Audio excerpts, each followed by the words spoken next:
You got to have that muscle memory of what your Practice, thesis is. practice, practice. You take that piece of your heart and you say, yes, and I will write that check. And she'll think about us at the exit because we've always been there for her. Trust is the most valuable currency of the angel investment world. There's 3 C's of capital: financial capital, experiential capital, and network capital. And usually there's one student that always says, and we die. Welcome to The Diligent Observer, the first podcast exclusively focused on helping angels see what others miss. I'm your host, Andrew, and every week we explore what works, what doesn't, and why through conversations with experienced startup investors and operators. My guest today is Dr. Silvia Ma, who has backed over 160 startups with diverse founding teams. As the Chairwoman of Stella Foundation and a founding member of the Stella Angels, Dr. Ma is revolutionizing how female investors approach early-stage investing.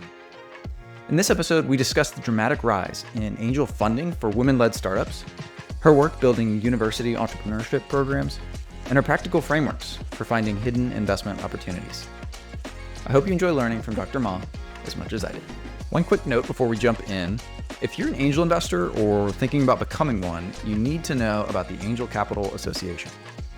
The ACA is an incredible community for connecting with experienced investors, tapping into tons of well-documented best practices and training resources, and just generally keeping up to speed with what's happening in the angel space.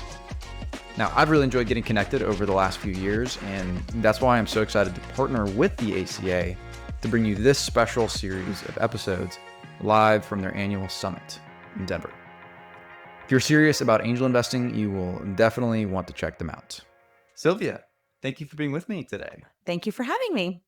So we are here on day 3 of the Angel Capital Association annual summit in Denver, Colorado, and it has been a whirlwind of a few days, and we're thrilled to be here today with you, Dr. Ma, and I would love to hear, as a starting point, my favorite first question. What are you excited about right now? Well, I'm excited that we're here in Denver. It has been really a great place to meet with people. It's centralized in the United States. So we've had really great angel groups that come out and we had great conversations. We've had individual angels come and be curious about this asset class. And then, of course, hearing from the leaders of the leaders on stage and hearing from really insightful panels. Well, share maybe some nuggets from the week. What are some of your key takeaways, things that you'll go home with that you learned this week? A couple of things. One is there was a keynote at lunch with a female founder, right? And she was talking about what it means to be a founder. It means a lot of heart, a lot of resilience, but that matches with the investor who needs to have the resilience to, let's say, invest at a really risky asset class and have that piece of investing in that entrepreneur, believing in that entrepreneur, and have that entrepreneur scale as she has scaled. So incredible. The second thing is that we had a really great panel discussion on AI, right? So how do angel groups actually use AI? That we separated out into a couple of different groups of things. So one was more like sourcing and how do I do reports? How do I do due diligence? And then also like interaction with accelerators. And one was the reporting and the sourcing and making sure that we have deal memos. Who writes deal memos all the time? Angels, right? Angel group leaders. Perplexity is one that a lot of people use. Of course, like Gamma AI to be able to have PowerPoints that are easy to create and to share.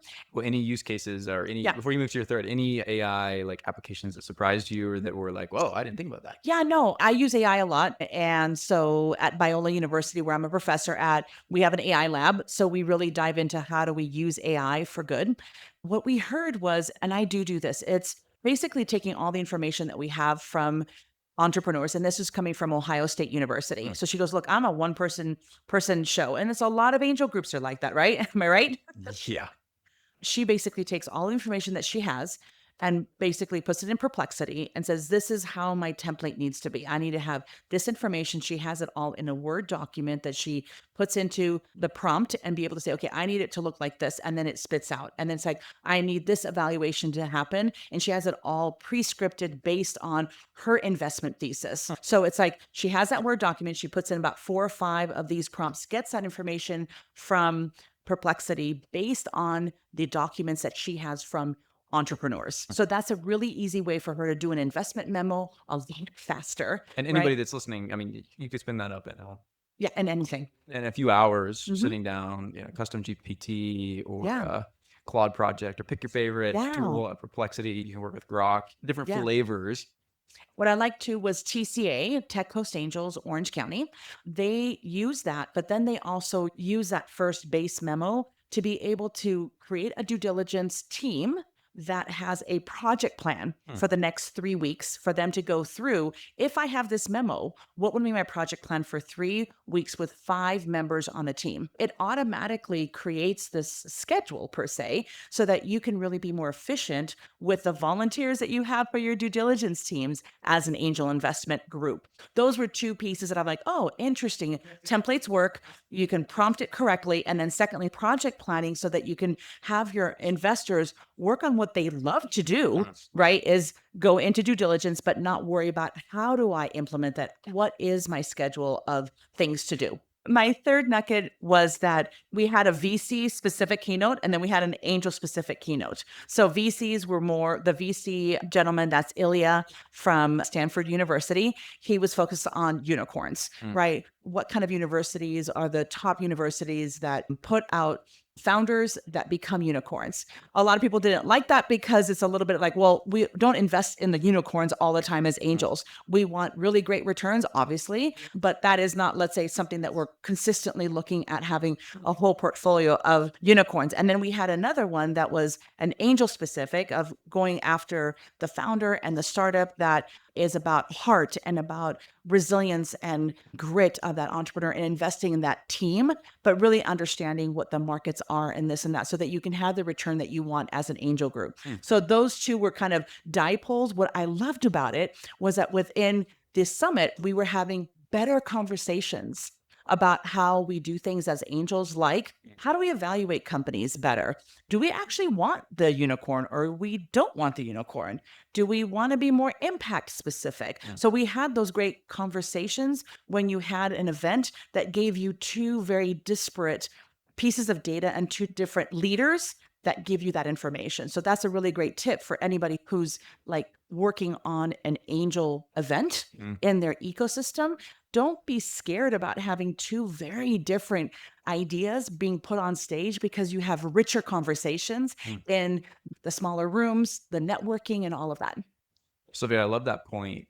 It's so common for newer investors or even just in general interest parties when they get connected to this ecosystem to think, oh yeah, angel investing in VC, like that's all the same stuff, right? But we're in a room of people that traveled from wherever they traveled from to be a part of the Angel Capital Association event. They care about angel investing, and many in this room understand how different angel investing and VC is. But I think it's so important that we're highlighting, yeah, there's significant differences, and yet we are related. We are often in on the same deals. And so we need to understand as angels how VC works, and then vice versa. Many VCs are reliant on angels to help serve as a conveyor belt, so to speak, to help move companies along to the point where they can be a fit for the venture thesis. So it has been a blast to see that conversation mature just like you shared. Yeah, love it. What else? Any other takeaways? Any other things that you'll take home? Well, one of the takeaways, of course, I'm a gender lens investor. I invest in women led businesses, and I also co invest and syndicate with other female angel groups. So we had represented here, of course, Stella Angels, where Stella Foundation is what I have led for the last 15 years, and we have an angel group. We've had Next Wave Impact here fund, and that's been a fund around for about 7 years that is impact and women founders. We have Golden Seeds, the tried and true legends, right? That have invested in female founders with investors that are male and female. We've had so many wonderful groups. Sisterine Angels has really great groups that come together to talk about how do we invest better into female founders. And again, like a lot of people think it's only female angel investors that invest in female entrepreneurs, and that is not all the way true. And the other thing that we were talking about in the women's capital call, women's capital group breakfast. I got it right. Finally, we also have a women's capital call at ACA. We have it every single month. So we were able to share deals and stuff like that. So what we talked about in the breakfast was that the data we have from VCs obviously is from, let's say, PitchBook and Crunchbase and all of that. So yes, we are at 2% of VC funding going to very specifically to female-led or female-founded startups. Now, if you take the data, and that the data is 2024, right, from all the VCs, is that actually whenever you have a co-founding team that has a male and a female, so it is a mixed gender founding team, you're up at about 35% of VC money going to those types of startups. So we're trying to see like, how do we change that? Because everybody's like, oh, it hasn't changed in how many years? Well, it actually has. It's a movement towards something that we want to make sure that we have great information on. Well, the angel investment world, which is earlier, right? So VCs are usually seed Series A. Yep. We're looking at pre-seed, seed, angel invest in. We have data going back to 2023. It's a lot harder to get angel data than VC data. So that's one thing that everybody should know, is that it's a lot harder to get it from angels. Yeah, we just had John Harbison on, who's been pioneering data collection and analysis Yes. across TCA as well as a number of other Angel Capital Association. Yeah, we do a whole data call, and we have wonderful reports that allow angel investors to make better decisions. Because if you have that data, you can make better decisions. So going back to the data on female founders, in 2023, we have that information. We're about 40% of all angel deals that angels have invested in go to female-led teams. Wow. So you see, and it was about 2 to 3% about 10 years ago. That's just That's incredible. incredible. That is what the power of networks, that's the outcome of those networks and those angel networks that really pour into entrepreneurs in their ecosystems to actually invest and grow. Amazing. Yeah. Well, let's talk more about, you mentioned ecosystems, and that's something that you've been deeply involved in, particularly in the university space, helping kind of university entrepreneurship communities grow. I mean, that is not a simple thing to do. It's easy to say, right? Oh, yeah, we need a thriving entrepreneurship ecosystem attached to our university. Great. How do we make that happen? And we've got some that's just natural, some that's organic. Maybe there's programs in the past. Talk us through the work that you're doing with university programs, and then maybe specifically for the listener that's an active angel, they're obviously affiliated with some university or have some connection. How might they best put their shoulder to the plow, so to speak? Yeah, I love that question. So mostly whenever I'm talking to angel investors that are asking that question, how do I get involved in earlier stage companies, especially around universities? I always say get partnered up with a university A in your ecosystem. So if you're geographically in a location, like I'm from San Diego, get involved with pitch competitions in your ecosystem. So San Diego would be UC San Diego. We have pitch competitions at USD, San Diego State University. Get involved, get active so that you can actually see those founders and those startups and be able to invest individually. And then there are some universities that have alumni funds. I can go into like what there's a whole like list of things that people do, but that's one thing. But then the second piece of anybody who wants to get involved in university innovation is go back to your alma mater. Right. Is saying, do they have an alumni group that invests individually? Do they have a fund? Do they have a pitch competition that you can get involved with so that you can learn more about it? Go back to that. And we're finding, I'm a professor at Biola University and director of innovation at Biola University. That's the Bible Institute of LA. So a lot of people don't know that. And Didn't know that either. I love it. yes, up in Orange County. And really, we rely on our alumni to come back and mentor, advise our student entrepreneurs. So we have a startup competition every single year. So around the April timeframe. What's interesting is that we have mentors who are also investors that come in, talk to the students. They might be judges of pitch competitions, and they have invested individually. We do not have an alumni fund. However, we're looking at incorporating a tried and true practice called the Angel Conferences. It started off in Seattle, so Seattle Angel Conference. It's an event fund that goes for about 3 months to be able to bring in aspiring angel investors and existing investors together to invest in, let's say, a pitch competition type of thing. And you have about 6 finalists finalists that you do due diligence together, and then you invest in the winner. Typically, the winner gets $100,000 to $200,000. So we're bringing that to Biola University so that we can actually activate angels in our community, alumni, or mentors and advisors that have been part of our ecosystem to be able to work together to invest in entrepreneurs that are part of the Biola University ecosystem. So you guys spin up an SPV of some sort, or how do you manage that fund? Yeah, it's a mini fund, basically.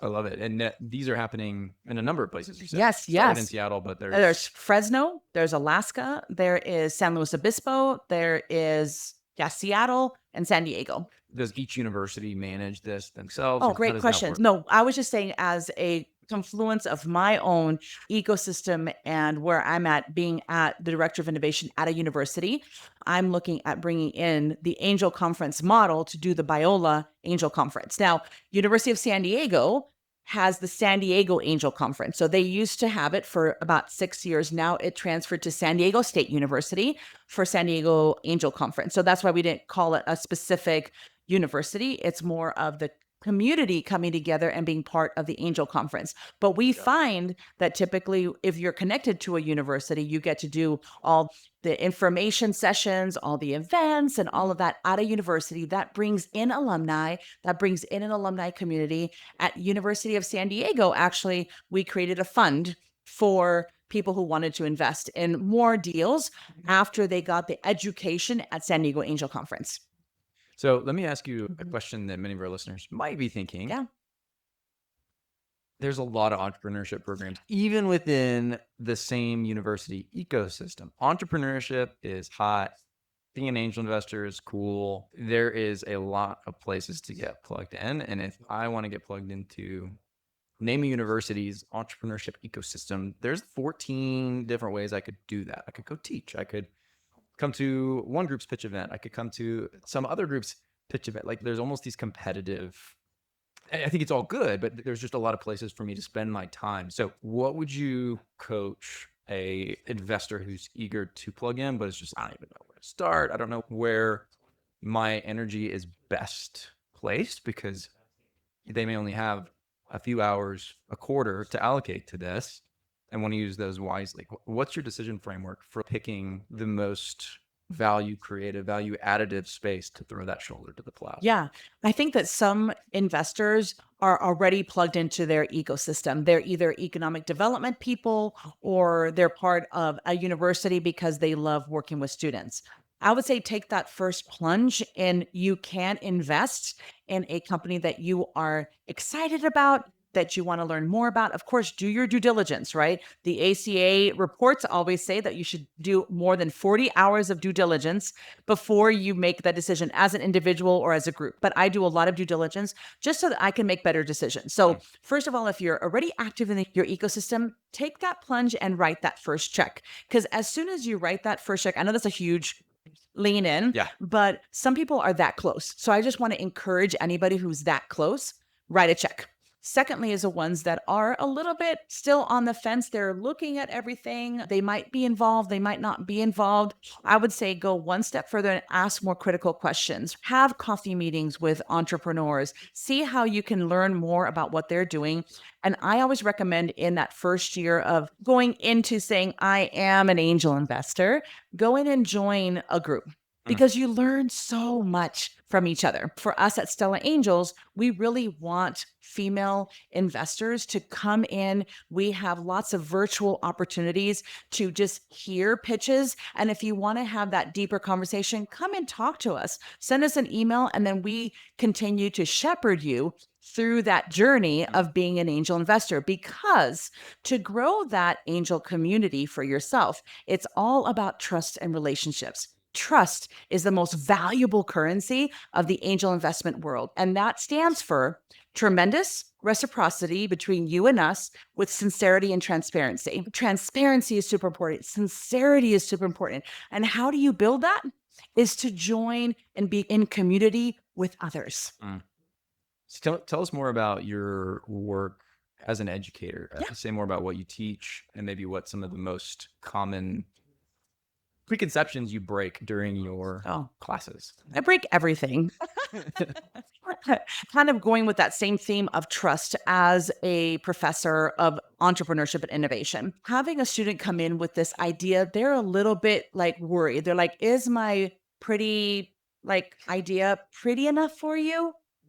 So I never say it's an ugly thing. I say, why have you done this? What have you done as research? What's going on? What is attraction that you're doing? Oh, I don't know what attraction means. I'm like, okay, do some customer interviews. Going back to Steve Blank's lean methodology. So enabling a student in a university to go down that curiosity route or that creativity route is so important. And how I've created a way to help them through that. So we have a course, obviously, at Biola, and I lead it. It's an Entrepreneurship Practicum course. And we really go through doing a vision board first. We do customer interviews. We have ideation sessions of mind maps and all of that. We do business model canvas. We do value proposition canvas. They pitch, right? And so that's like the whole path of that curriculum. But every single day, I have them pitch their idea, wherever it is. So that muscle memory allows them to know at the very end they can pitch anything about that idea because they've done that muscle memory all the way through that semester. Secondly is having creative sessions at the very beginning of my class. So I take 15 minutes to have them be creative. And that allows their minds to think creatively. And then it opens it up to this idea that they're a little bit scared about. So they've opened up their creativity, then they put in their idea and they're more open to be more creative within their idea that they're worried about. One of them is giving them a prompt saying, I created a rocket ship and I'm going to the moon. And now you need to write a one pager of what your journey is to go to the moon. So they have about 5 minutes to just write on a piece of paper as much information as that they want. The journey, it goes crazy. Sometimes they're like, and I became a cow and I'm a purple cow and I'm like this. And I go to, and it's just beautiful. And you get to know everybody's individual flavors. That pedagogy of writing something allows them to transfer everything in their brain to paper. Secondly is I give them another creative brief, basically, is giving them a picture of a pencil. And I said, how are the multiple ways that you can use this pencil? And they like to write. I might go deeper. Come on. And then the next picture is a laptop. So what are the other uses of a laptop? So that's convex and concave kind of creativity so that they're looking at how do I open up. That's convex, going open, seeing like how many things that I can do for that. And convex is more of like, how do I bring it together? Saying, okay, if the laptop does Google and this and that, what could it be that is a simpler form of that? It could actually be a paperweight. So that's how we go. And that's the pedagogy behind that. So that's in a class. You can do that framework that everybody knows, the Steve Blank framework, muscle memory, and then these creative sessions at the very beginning to open up their minds. So I walk into class, I have to pitch my idea in whatever form it is. I get this creativity juicing every time I sit down, and then we start the class. Yeah. That's so fun. Yeah. And then at the end of class, we do a yes and. So that's improv. Yep. Right. So I do it for 2.5 hours. Every class I have 2.5 hours, but you could do it in 45 minutes. And the yes and is very exciting because it's like I say, okay, today the leaves are falling because it's fall. Yes, and. Yes, and. And usually there's one student that always says, and we die. It's always like, but you get everybody's personality so that you really become a community, right? So you're talking about your ideas, you're being a little bit vulnerable with the yes and, a little bit vulnerable about the creativity, but you're creating this community. And at the end, we have dinner for finals. The final exam is a dinner, networking. Beautiful. So that's just one course that I teach. Tell me, what is the angel investor equivalent of this class? How do we do this with our investment community as well? Yeah. Because I think there's so much value in flexing these muscles that maybe we don't as often. I think it's easy as an angel to sit down and, we talk a lot about innovation and we get excited about innovation. And if we're plugged into the angel ecosystem, like obviously we're choosing that. There's a million things that any of us could be doing with our time and our capital, but we're choosing to participate in this asset class for one reason or another. But a lot of us, we just love it. And we want to give back to the ecosystem. And yet I still think it can be easy for many of us to get locked into our patterns of this is the kind of thing that I'm looking for. And, oh, no, you're outside, I'm out, without really flexing those creative juices. Discipline, rigor, consistency, super important. And yet we're in the outlier business. And maybe not every most investments won't turn into a unicorn, but it'd be great if we had a unicorn. All of us would love to have a unicorn in our portfolios, and that's what's going to return this whole thing. And so outliers tend to be weird. They tend to not fit the buckets super easily. So I've just riffed for me, like what Yeah. does it look like to do this? Maybe it's happening today, maybe it's not, but it should be. How are we doing this with our angel community? Because I think taking this framework, this way of thinking is so important. Yeah. So I have answers to all of those things because I do this all the time. So I do have a book, The Startup Investor Mindset, on Amazon. I go through, let's say, how do you get into your community? How do you do coffee meetings and all of that? So that's tried and true. So I would say the same sort of thing. You have this process. You probably heard as an angel investor what your due diligence checklist is. You know that the 5 M's of investing are this. You have all of these kind of parameters that you're taking a course from Angel Capital Association. Obviously, we have Angel University that you can take all these courses on demand now. You have on-demand courses from like 37 Angels, from Golden Seeds, from all these types of angel opportunities to learn. That's how I learned. Think about it as a course. You're always learning. You're always curious of learning.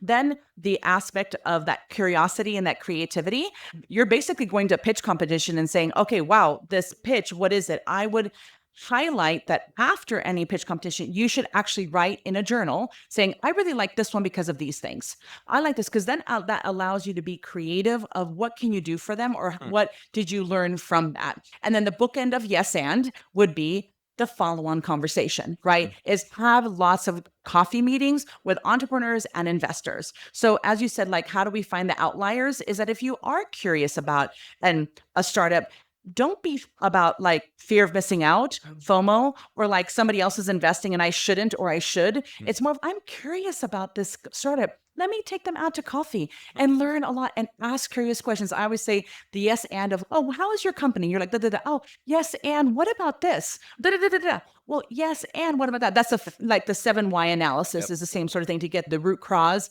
Similar types of thing. Do that in a coffee meeting. Similarly, I always tell investors to do the same thing to another investor. Go out to coffee with another investor that's in your ecosystem or who is fundamentally different than you, right? That's how we get to those outliers. That's how we pull that bell-shaped curve out to understand what's on the outside because you know your thesis. And lastly is in my book, I talk about creating your investment thesis. A lot of individual angels that may even join a angel group, they are wishy-washy of what their thesis is. Spend the time just to write it out and then test it, saying like, why am I interested in that? Why am I so focused on that? Or what makes me joyful? Or what brings purpose to me? What am I blessed by the founders that have been part of my portfolio? Does that align to my thesis? And then talk to another investor saying, what is your thesis? And then as they're talking about it, you are pitching them your thesis. So that's the reverse pitch.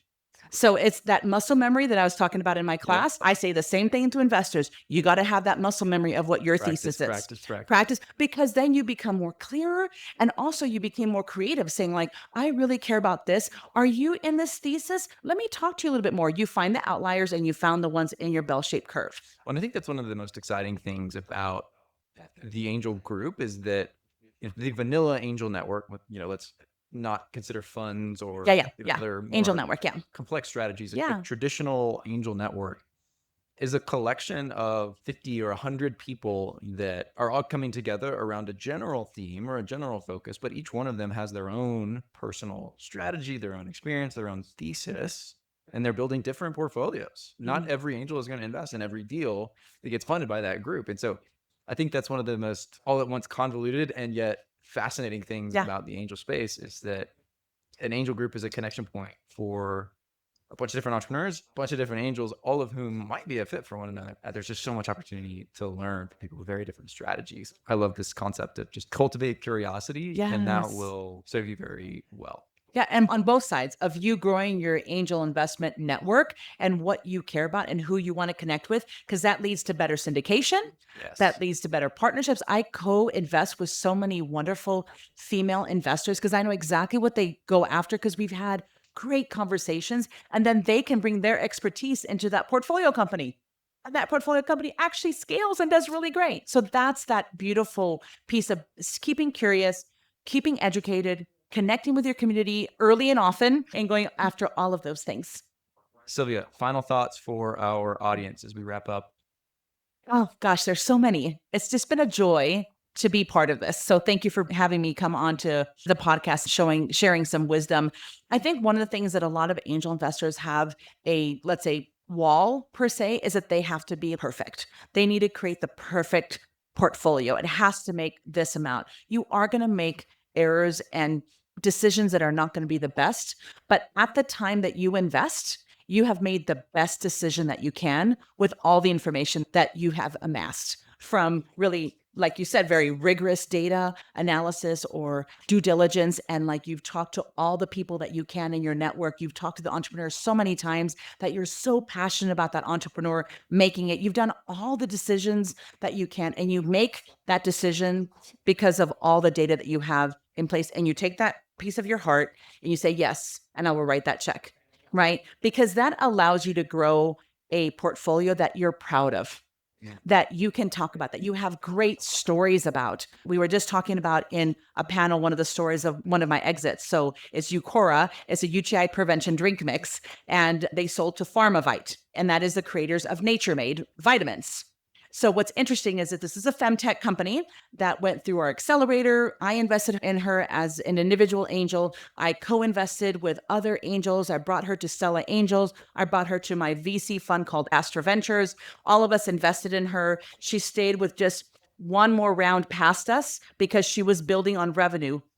So amazing. And about 7 years later, she was able to exit. We helped her with the exit communications and how to think about that. But that exit partner wanted her whole entire team to create and start creating a femtech division of Pharmavite. Right. So that was very important as investors to pour into this founder who's exceptional and done so well, and then be able to have that go into the exit deal. That is ideal. So that's why it's so important when you make those decisions and you're like, I love this founder. I've made all these possibilities done. I've done all the due diligence. I bring everybody together to invest because I believe in her. She will continue to scale and exit correctly and very profitably, and she'll think about us at the exit because we've always been there for her, and she's always been there for her customers because she's blessing her customers with an incredible product to prevent UTIs. Hello. So those are the kinds of things that when you make those decisions very purposefully